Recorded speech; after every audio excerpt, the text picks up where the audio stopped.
Hi అండి. Welcome to our channel. ఈరోజు మన వీడియోలో సేమియా పకోడీని చూపిస్తున్నానండి. కేవలం 10 నిమిషాల్లో మంచి క్రిస్పీగా ఈవినింగ్ టీ టైమ్ స్నాక్ లాగా తినొచ్చండి. చాలా బాగుంటుంది. శనగపిండి వాడకుండా టేస్టీగా ఏ విధంగా తయారు చేసుకోవచ్చో ఈ వీడియోలో చూద్దామండి. ముందుగా గిన్నెలోకి వాటర్ తీసుకుని కొద్దిగా సాల్ట్ వేసుకుని వాటర్ని బాగా మరిగించుకోవాలి. ఈ వాటర్కి కొలత ఏమీ ఉండదండి, కొద్దిగా ఎక్కువగానే తీసుకోవాలి. ఇప్పుడు ఇందులోకి 1 కప్పు సేమియాలను వేసుకుని సేమియాలని ఒక 50% ఉడికించుకుంటే సరిపోతుందండి. సేమియాలని మరీ ముద్దగా ఉడికిస్తే పకోడీలు వేసినప్పుడు సేమియాలు అసలు కనిపించవండి. ఈ విధంగా పట్టుకుని చూస్తే ముక్కవ్వాలి. ఇలా ఉంటే సరిపోతుందండి. ఇలా ఉడికిన సేమియాలని స్ట్రైనర్ తోటి తీసుకుని మిక్సింగ్ బౌల్లోకి వేసుకోవాలి. ఇంక ఇందులో చల్లటి నీళ్లు వేయాల్సిన అవసరం లేదండి.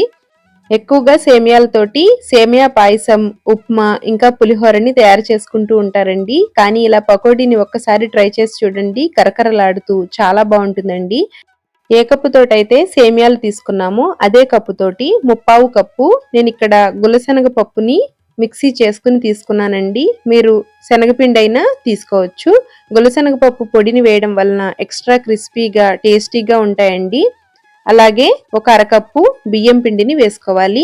రుచికి తగినంత సాల్టు, ఒక 1/2 టీ స్పూన్ పసుపు, 1/2 టీ స్పూన్ జీలకర్ర, 1 టేబుల్ స్పూను నువ్వులని వేసుకోవాలి.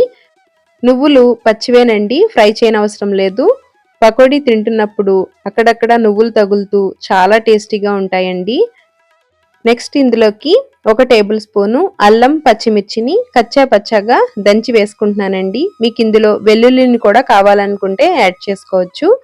2 రెమ్మల కరివేపాకు, పొడవుగా చీలికలుగా కట్ చేసి పెట్టుకున్న మీడియం సైజు ఉల్లి తరుగుని 1 తీసుకుని ఈ విధంగా నలిపి వేసుకుంటే బాగుంటుందండి, అంతా కలుస్తుంది. పకోడీలకి ఇలా పొడవుగా కట్ చేసి పెట్టుకుంటే బాగుంటుందండి. ఇప్పుడు ఇందులోకి చిన్నగా కట్ చేసి పెట్టుకున్న కొత్తిమీర తరుగు, 1 టేబుల్ స్పూన్ కారం వేసుకుని మొదట వాటర్ ఏమీ వేయకుండా మరీ ముద్దగా నలిపేయకుండా ఇలా పొడి పొడిగా కలుపుకోవాలండి. అవసరమైతే కొద్ది కొద్దిగా వాటర్ జల్లుకుంటూ పిండిని కలుపుకోవాలే గాని మరీ ఎక్కువ వాటర్ అనేది వేయకూడదండి. సేమియాలు 50% ఉడికించాం కదండి, అందులో వాటర్ శాతం ఉంటుంది. ఇంకా ఉల్లి తరుగులో కూడా వాటర్ శాతం ఉంటుంది కాబట్టి వాటర్ అనేది ఎక్కువ వేయకుండా కలుపుకున్న తర్వాత పకోడీలు వేసే ముందు చేతికి తడిచేయి రాసుకుంటూ కొద్దిగా నీళ్లు జల్లుకుంటూ పిండిని ఒకసారి కలుపుకోవాలి. డీప్ ఫ్రైకి తగినంత ఆయిల్ పెట్టుకుని ఆయిల్ బాగా వేడైన తర్వాత ఫ్లేమ్ని మీడియం టు హై ఫ్లేమ్లో అడ్జస్ట్ చేసుకుంటూ పకోడీలను వేసుకోవాలి. చేతికి తడిచేయి రాసుకుంటే పకోడీలు ఆయిల్లోకి ఈజీగా వస్తాయండి. మంచి రంగు వచ్చే వరకు ఫ్రై చేసుకుంటే చాలా బాగుంటాయండి. ఈ పకోడీలు మనం శనగపిండి వేయలేదు కాబట్టి మనకి 2 రోజులు నిల్వ ఉంటాయండి. చాలా బాగుంటాయి. ఇలా ఒకసారి డెఫినెట్గా ట్రై చేయండి. అలాగే రెండవసారి కూడా ఫ్రై చేసుకోవాలి. చూసారు కదండి, ఎంతో సింపుల్గా సేమియా పకోడీని ఏ విధంగా తయారు చేశామో.